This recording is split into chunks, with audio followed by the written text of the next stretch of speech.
안녕하세요. 오늘은 5060 세대의 해외여행에 대해서 말씀을 좀 해보려고 합니다. 외국 여행의 종류로는 여러 가지가 있겠죠. 여러분들은 어떤 여행을 좋아하시나요? 지금 제가 말씀드리려고 하는 거는요, 자유여행에 대해서 말씀을 드리려고 합니다. 젊은 친구들 말고 50대 이상 되시는 분들은 보통 패키지 여행으로 많이 갑니다. 패키지 여행의 장점이 많이 있죠. 일단은 값이 싸고요. 그 다음에 고민할 필요가 없습니다. 먹을 거, 숙소에 대한 거, 스케줄에 대한 것도 모든 게 다 패키지에 다 되어 있습니다. 그 다음에 가이드만 쫓아다니면 되니까 안전하고요. 짧은 시간에 굉장히 많은 곳을 다닐 수가 있습니다. 단점으로서는 이제 자유시간이 옵되는 거, 그리고 이제 잘못하면 이제 옵션 같은 거, 선택 관광 이런 것들이 있을 테고, 뭐 쇼핑에 대한 강요라든지 이런 것도 있겠지만은 뭐 어쨌든 간에 제일 편한 게 패키지 여행입니다. 저는 이제 제일 싫은 게 아침잠이 많아서 새벽에 일어나는 게 제일 싫고요.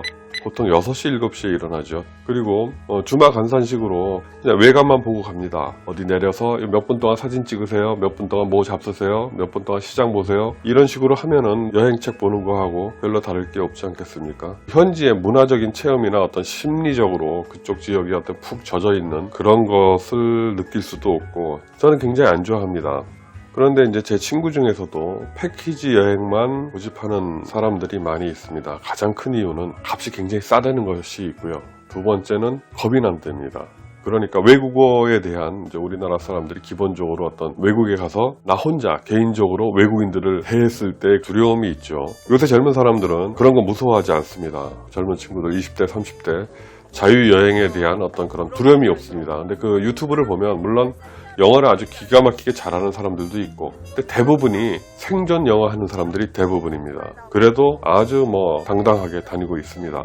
이제는 여러분들도 자유여행을 하는 게 어떨까 하는 말씀을 드리는 겁니다. 생존 영어만 있어도 충분히 해외여행을 자유롭게 자유여행을 하실 수가 있습니다. 그렇게 어려운 영어 쓰는 것도 아니고요. 좀 답답하면은 요새 그 스마트폰에 있는 번역기 좋지 않습니까? 그걸로 해결이 됩니다. 급할 때에는. 그래서 전혀 두려워할 필요가 없이 자유여행을 원하고 싶습니다. 제가 좋아하는 자유여행은 렌트카를 이용하는 것입니다. 멀리 간다면은 기차역에서 렌트카를 하고, 아니면 공항에서 렌트카를 해서 그 일정 내내 렌트카를 이용을 합니다. 일주일 기준으로 했을 때 40~50만원 정도면 렌트를 할 수가 있을 것 같습니다. 차 종류에 따라서 다르지만 40~50만원 정도 하는 것 같고요. 서울 시내에서 운전하신 분들은 얼마든지 유럽이나 미국에서 할 수가 있습니다. 서울에서 자유롭게 운전하시는 분들이 세계 어느 나라에서 못 하실 때가 어디 있겠습니까? 운전에 대해서는 걱정 마시고요. 물론 이제 교통법규나 이런 것들은 조금 처음에는 서투를 수 있지만 그것도 뭐 몇 시간 지나면 금방 익혀집니다. 렌트카를 함에 있어서 아시아 지역은 제가 가급적 렌트카는 안 하고 현지의 대중교통, 뭐 택시라든지 버스 같은 걸 이용하고 제가 직접 운전하는 거는 피했습니다. 왜냐하면 아무래도 우리와는 다른 불안한 게 있죠. 이제 일본 같은 경우는 좌측 통행이기 때문에 그게 굉장히 겁이 나더라고요. 그리고 동남아, 특히나 중국 같은 경우는 살벌하죠. 거기는 뭐 고속도로에서도 중앙선을 넘어서 추월도 하고 그럽니다. 하여튼 거기는 못하겠습니다. 일본은 몇 년 전부터 해봤습니다. 할만 하더라고요. 요새는 분위기가 안 좋아서 일본 여행은 자제하고 있지만은 도로 사정이 여의치가 않아서 작은 차를 렌트하는데 그런 데로 쓸만합니다. 운전 팁에 대해서 말씀을 드리면, 유럽이나 미국 같은 경우에는 좌회전 표시가 거의 없는 거로 알고 있습니다. 거의 대부분이 우리나라 이제 비보호 좌회전처럼 좌회전할 때는 그렇게 하는데, 뭐 그게 굉장히 뭐 힘들다거나 이런 거를 느낀 적이 없습니다. 기다려주고 이런 것들이 일반화되어 있기 때문에 우리나라식으로 운전을 안 하시는 게 좋죠. 좀 예의 바르게 하는 게 더 좋고. 그래서 렌트카가 참 편합니다. 기름값도 그렇게 비싼 편이 아니고요. 유럽이나 이제 미국이 쌉니다.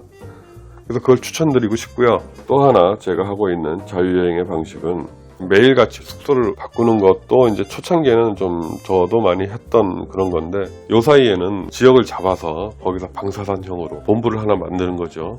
내가 프로방스에 갔다, 이제 프로방스 내에 이제 동네들이 있습니다.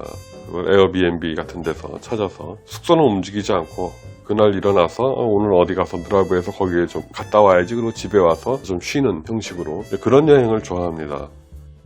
또 한 가지 자유여행의 좋은 점은 예상치 않은 즐거움을 발견하는 데 있습니다.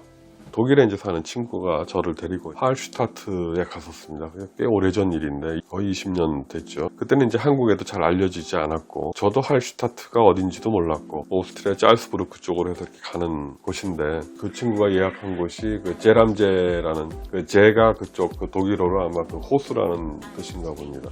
저는 독일어는 잘 못하는데 하여튼 제람제 쪽에 있는 좋은 곳으로 예약을 하고 그랬습니다. 그런데 그 친구 차를 타고 가다가 어디 좀 쉴만한데 없냐 그랬더니 가다가 국도에서 빠져서 갔는데 툼제라는 곳을 갔는데 이것은 뭐 전혀 알려지지 않 물론 이제 그 당시에 할슈타트도 저는 몰랐죠. 요새는 뭐 엄청나게 잘 알려져 갖고 중국에서 뭐 그거를 그 카피까지 했다 그러죠. 한국 사람들 모르는 분들도 안 계시고. 근데 그때는 거의 뭐 한국 사람들도 모르고 처음 이제 데려간 겁니다. 물론 거기 가서 이제 저도 껌뻑 넘어갔죠. 그쪽에 그 아름다움을 보고 껌뻑 넘어갔습니다. 이제 거기 가기 전에 시원한 것도 마실 겸 간단한 요기를 할 겸 들어간 곳이 틈제였습니다. 근데 거기도 호수가 있었어요. 그쪽이 이제 호수 지역으로 유명합니다. 제람제, 뭐 툼제, 무슨 제 해서 호수들이 많이 있습니다. 제가 이제 간 곳은 툼제라고 아주 작은 호수였습니다. 그거를 소개해 준 곳은 여행 프로그램이라든지 아니면 유튜브라든지 어디서도 제가 여태까지 본 적은 없습니다. 작고 아주 귀엽고 스머프 마을 같은 그 마을을 정말 잊을 수가 없습니다. 또 한 번은 스위스에서 이태리로 넘어가는 국도였나? 그 알프스 넘어가는 곳이었는데 동네가 이제 밤에 이 친구랑 같이 이제 차를 몰고 가다가 동네가 굉장히 껌껌했습니다. 근데 뻑시라는 유럽에서는 이제